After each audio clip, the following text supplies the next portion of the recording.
بسم الله الرحمن الرحيم مولاي صل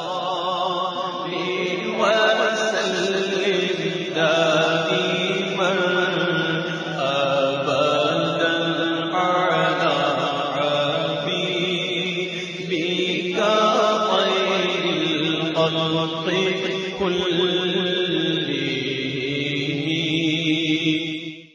اعوذ باللہ من الشیطان الرجیم. بسم اللہ الرحمن الرحیم. سامعین ناظرین السلام علیکم ورحمۃ اللہ وبرکاتہ. انشاءاللہ تعالی آج ہم لوگ پڑھیں گے النحو الکبیر کا سبق نمبر 9 معرب اور مبنی کا بیان.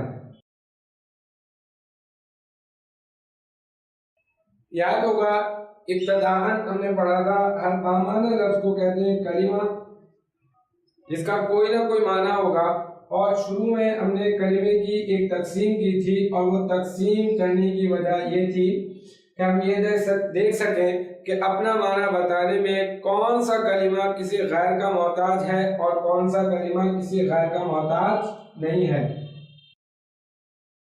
اسے 3 حصوں میں تقسیم کیا تھا: اسم، فعل اور حرف. اب جو تقسیم ہم کرنے کے لیے جا رہے ہیں وہ تقسیم اس وجہ سے کر رہے ہیں کہ مختلف عوامل کے آنے کی بنا پر کلمے کا آخر تبدیل ہوتا ہے یا نہیں ہوتا، اور اس کو ہم 2 حصوں میں تقسیم کریں گے. ایک ہوگا معرب اور ایک ہوگا مبنی. سب سے پہلے ہم لوگ معرب کو سمجھتے ہیں. یہ میں یہاں پہ لکھتا ہوں فعل. یہ جاء فعل ہے، اور جتنے بھی فعل ہوتے ہیں وہ سارے کے سارے فعل عامل ہی ہوتے ہیں. کوئی بھی فعل ایسا نہیں ہوتا کہ جو عمل نہ کرے. تو اس کا مطلب یہ عامل ہے. اور اس کے بعد میں نے یہ ضمیر لکھ دی یہاں پر واحد متکلم کی، جو اس فعل کا مفعول بن گئی.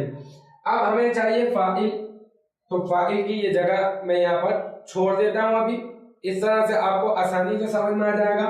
پھر میں یہاں پہ لکھتا ہوں ایک فعل رأیتو، میں نے دیکھا.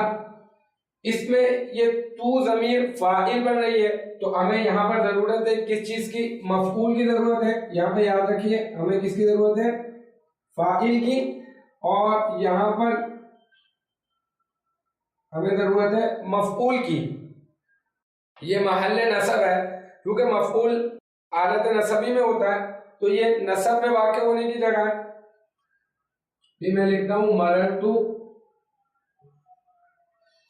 صرف با میں یہاں پہ لکھ دیتا ہوں با، اور با حروف جارہ میں سے ایک ہے، اور یہ تو ضمیر فاعل بن گئی، اور یہ فعل اور فاعل یہ ہمیں یہاں پر مل گئے. اب ہمیں چاہیے مفعول، اور مفعول سے پہلے با حرف جار آ گیا، اور یعنی اس کا مطلب یہ کہ اب جو مقام ہے وہ مقام ہے مجرور کے واقع ہونے کا.